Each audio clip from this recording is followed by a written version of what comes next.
This is Shaun Sport in podcast form. Well, if you're watching the news last night, you would have seen it, and that is AC Milan is in town. They're staying at Crown. This is big news for our Italian community and anyone who loves a big-time team. Yeah, for sure. Like AC Milan. This is great news. They're taking on the Perth Glory, by the way, and that is taking place on Thursday. You can go and check that out at HBF Park. Tomorrow, though, they've got an open training session, which is going to be awesome as well. 5 o'clock, gates open. 6 o'clock, the boys will be out there training.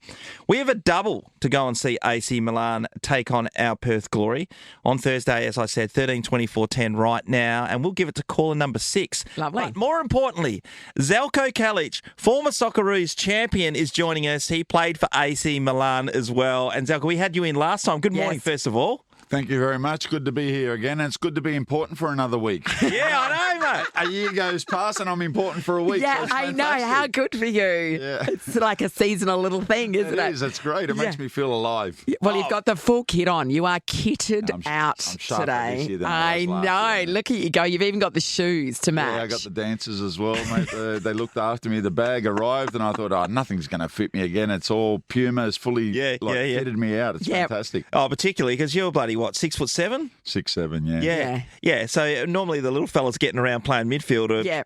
No problem. Us tall people, mate, it's not very easy to find gear that fits. Oh. Mate, we're always waiting for the floods somewhere. Hey, can I ask you on that? You know, when you first went and played for AC Milan back in the day, did they roll out all the stuff? Did you have all the kit? Was there? Could you get boots whenever you like? Could you get all the gear? Yeah, I could get all the gear back then. Now it's a little bit like your show now. They forget about you, you know. But when you go to Milan, they've got everything. Everything fits. Everything's available for selection. And if you were to go back there now, do you still go back there from time to time and sort of walk the halls and everyone's like, here he is, the great man? Like, we were really lucky because that squad we had at that time was such a great team, but a humble group of guys. Yeah. You know, and when we see each other now, it's fantastic. Like, I was in Croatia last year and Gattuso was coaching Hajduk Split, a big club in Croatia, and they were doing a closed-off session, and I was looking over the fence and watching the session. Of course, you know? it wasn't even on his tippy toes. And one of the security guys come up and he said, mate, you can't watch the game. You can't watch the game. And then as he was abusing me, he realised who I was. And then he said, I'll tell Gattuso you're here, you know, because no one can watch his session. And he walks over to Gattuso and he tells him, Kalac is outside. He goes, what are you doing? Open the doors. Let him in. Let him in. You know, like, that's the kind of group of guys that I played with. That's so great. You don't see him for 15, 20 years, but as soon as you see him, it was like yesterday. Fantastic. The biggest name at the time was probably Ronaldo. Oh, we had some big names. You know, I don't know. I'm not going to go through the list, but there were some big ones. You know, Kaká won the Golden Ball, which was fantastic. We had, obviously, Captain Maldini was. Oh, my God. legend. Sorry, I forgot those two guys. We had a few big players, so I wouldn't say one was bigger than the other. Yeah. Were they easy to get along with? You just talked about the group dynamic was perfect, and they never got ahead of themselves. They went, because they're massive stars all around Europe. But if someone got ahead of themselves, someone always put them in their place, you know. And I think that was the thing with sport, camaraderie. That's what wins things. Yeah. And I think that's why we were so successful. The camaraderie. Things could get difficult, but they just rolled up the sleeves and went into battle for each other, and it was fantastic. It was like, honestly, it's such a brilliant club to be a part of something. It gives me goosebumps talking about it, you know, like to be a part of a club like that and to actually still get respected and to come back here to Australia when they come to Australia to do things for them gives me so much pride. I saw that yesterday you took some of the players to the Perth Children's Hospital as well. What was the reception like there? The kids would have been in awe. It was brilliant. Honestly, it was so... You know, you don't realise how grateful you are until you go to a place like that, and to give back and to give these guys the willingness and the drive to get better. It's so nice. Oh, That's absolutely. Having AC Milan come to Australia, how big a deal is that? Like, this is we've been lucky to have you now twice, so it's a big deal. This is massive, and I think even this time now they're in preparation. So the players are actually fighting for positions. Yes. You know, new managers come in. Mr. Allegri's come in, which is a massive signing for the club. They're fighting for positions. Yeah, so this isn't like an off-season training run. No, this is the business end of the pre-season, isn't it? Yeah. They're getting belted every day at training. You know, yesterday they arrived Sunday night as well. They had double session yesterday. So, you know, it's all happening. God help Perth Glory on Thursday night. No, I agree. Seriously. No, this is going to be amazing. Earlier on, you were telling us off air, I'm not not sure if you mentioned it, but you've been in Iraq, so you're the national goalkeeper. Yeah, coach? so I went over there. So Graham Arnold got the gig over there, and then he called me to go over. And you know what, the timing was just right. You know, with my roles that I was doing in Sydney, and it was a fly in, fly out sort of thing. So that come up, and that's very exciting as well. To be honest, like everyone said, "Where are you going to Iraq? Are you normal?" But it's really such a nice place. Yeah, give us a rundown because I would think you'd. Yes. All we hear is the bad stuff. Is bloody rubble? What's going on? You know what? Some of the streets are still like a little bit. You know when you watch the shows and you see Desert Storm, some of the streets are still like that. Got that vibe, yeah. They're still like that, but it's growing quickly. They're building a lot of new buildings, and they haven't been to a World Cup for 40 years, so it's a big opportunity for us. And if we can qualify for the World Cup, you know they'll build a statue of Arnie. It won't be very pretty, but they will build one. You know, so it's exciting times, and I grabbed that opportunity with Arnie to go and do something special. Yeah, we got to qualify through all the Asian countries who are getting stronger and stronger in our region. Yes, that's right. Yeah, they are. We drew now. We got playoffs in October, and we drew Saudi Arabia and Indonesia, which we think's an okay draw for us because we're quite happy with the team. And you know what, the Saudis have got to play at home, and the pressure for the Middle Eastern countries when they play at home, they just expect to win. So we've got to use that to our benefit and put more pressure on them. I wanted to ask you about your time, obviously playing for AC Milan, but flying around the world. Do you have much of a base when you're an Australian and you've played in all these European teams? Did you live just anywhere? Talking about that now. I don't even know where I live. Honestly, I'm Sydney based, but I seem to be for about 6 months of the year, and then I go like walkabout, and then I go to Croatia, and then I end up in Italy, and then the Iraq gig comes up. Yeah. So it's quite difficult, I think, as an ex-player to actually find a base to really settle down. I think if the game here kept on growing in Australia, it would probably be much easier. But I've been very lucky and I've been very fortunate. You know, I got to work at Sydney FC, which was a massive club. Then I went to Wanderers, which is a massive club. And then I worked at Melbourne City. So, I've been very lucky in that regards. And still, I have these opportunities to go and experience opportunities like Iraq. And, Milan comes to Australia for a week and I get to come to Perth for a week, which is outstanding. So, I'm very lucky and I'm grateful for all the opportunities football's given me. Where do you see the Socceroos heading now we've qualified for the World Cup? Yeah. Which is a bloody fair effort.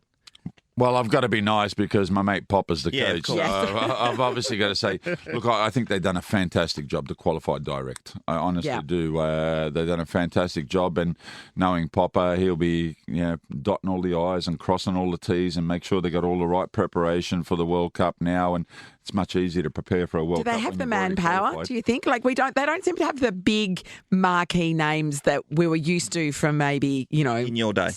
Your day, 10 years ago, they've qualified. So at the end of the day, I think that's an achievement in itself, ain't it? Just qualifying for the World Cup. And look, let's be honest, we ain't going to win the World Cup. No. So, I think winning the World Cup for Australia is like getting out of the group stages. Yes. So they've got a year now to basically prepare for a World Cup, which is a great position to be in. Why do you reckon that we've got?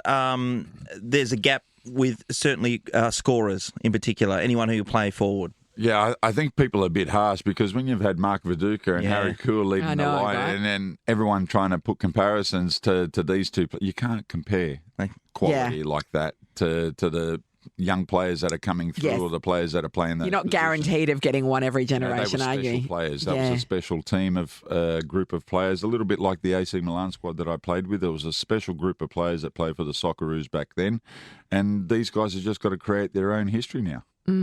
Oh, well, Zeljko, can't wait to see AC Milan take on Perth Glory Thursday night, HBF Park. Make sure you get there. A couple of tickets still available. Yeah, Ticketmaster, kick-off 6:20. It is fine. The weather's going to be fine on Thursday, so get along. No excuses not to. Well, as Shaun's wearing the shirt too. He's fully on board now. I'm on board. Look at him. Look how happy he was to get the shirt too. He's so happy. Great. No one's getting hold of this one. I know. And as Zeljko said, AC Milan are in full throttle at the moment because they're competing for positions. So this is going to be great. Yeah, no, look forward to it. You'd be mad not to get out there. I don't think there's many tickets left. Yeah, so snap 'em I'd up. be snapping them up. Yep. It's going to be a great atmosphere. HBF, 20,000 people. The surface will be unreal. It's a lot to look forward to. Are you hosting a bit of a coterie group or something, mate? I don't know what they got me doing, but, But he'll do I'll it. be doing something. Zeljko, we love our once-a-year visit with you, so thanks love for it. thanks See you for next coming year, back. guys. Yeah, we'll see you then. Zeljko Kalac, what a legend. Shaun Sport in podcast form. Hey, if you see the front and back page of today's paper, it's Harley Reid. But today it makes sense because we found out yesterday that his season is over. That's right. For 2025. Minnie McWalter, the coach of the Eagles, giving Channel 7 the update that it could have been worse. It looks like he'll miss the rest of this season, but we're hopeful that he'll avoid surgery, which is a good result. Disappointing that we're going to lose him for the remainder of this year because he's been in good form and such an important player for us, but we'll always look after our players the best we can. And so they should. He's only 20 years of age. Next year, his third season. 21-year-old. You should be looking after these guys. Yeah, for sure. And he will be. And it's not like the season's on the line. No, not at all. In fact, the West Australian have got no on the back page of the paper. It doesn't matter if he was playing. You're not going to win another game. Like they haven't won one game, and I'm not being disparaging. The facts are they've missing a number of players, but at this point in time, the West Coast Eagles are a very bad team. They're not good. So it does matter if Harley's playing. That's right. It's not exactly. That's not the deciding factor at this point. No, It's not gonna cost and you're playing some pretty tough teams to finish the year as well. So it's even worse. It's great. But all the talk, Natalie. So he's out and he's done. No problem at all because you know that next year he'll come back. But is he going to come back as a West Coast Eagle? His management have been over here a number of times and they've put to the West Coast Eagles about a 11-year contract. It's broken up of 2 years and 9 years. Mm-hmm. John Ralph from AFL 360, he's a reporter. Now, there's always GST on these stories, always. Yes. But he gives us an idea of what Harley Reid's management are looking for.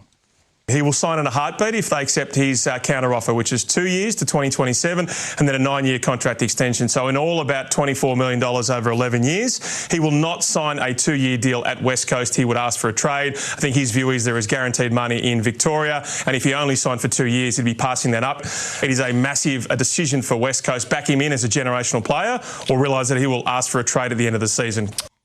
What do you do if you're the West Coast Eagles? Well, at this point in time, they're offering him a lot of cash. At the moment, he's contracted till the end of next year, right? Next year, right. Yeah. And then he gets to not completely just walk, but realistically, he gets to say, I'm going to go and play for Essendon and or Hawthorn. He has a lot more sort of say in it. Yeah, 100%. And the West Coast Bargaining Eagles are power. unlikely to get the bug, what they could do at the end of this season. Yeah, sure.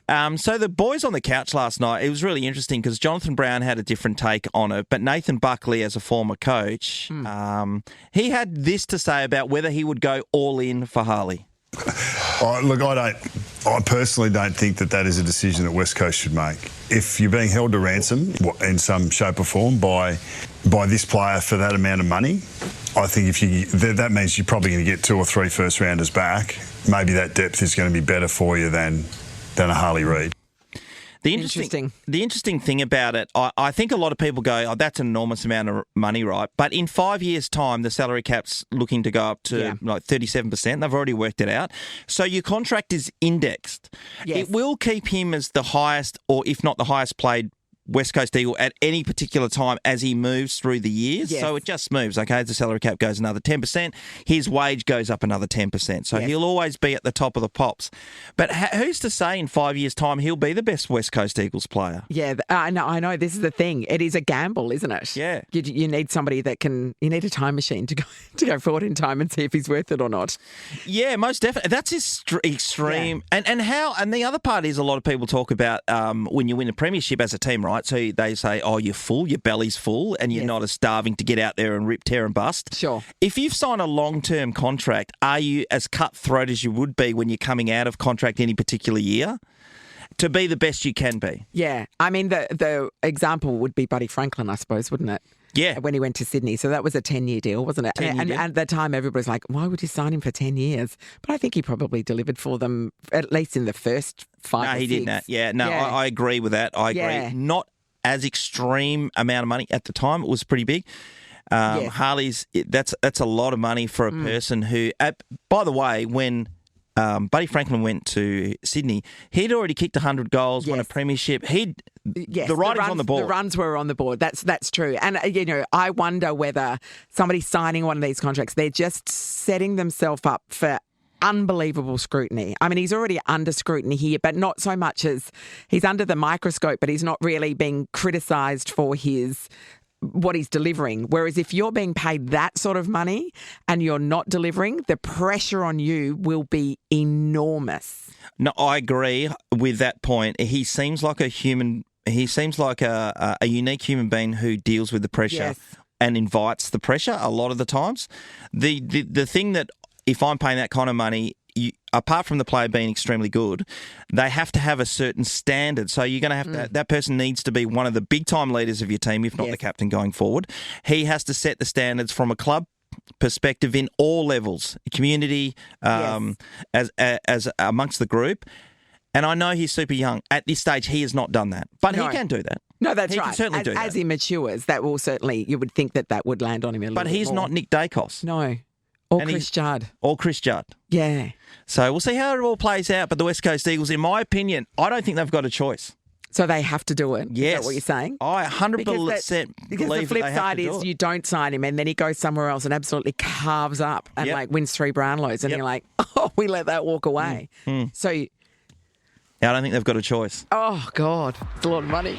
It's a lot of money. Shaun Sport is a Nova podcast. For more great comedy shows like this, head to novapodcast.com.au.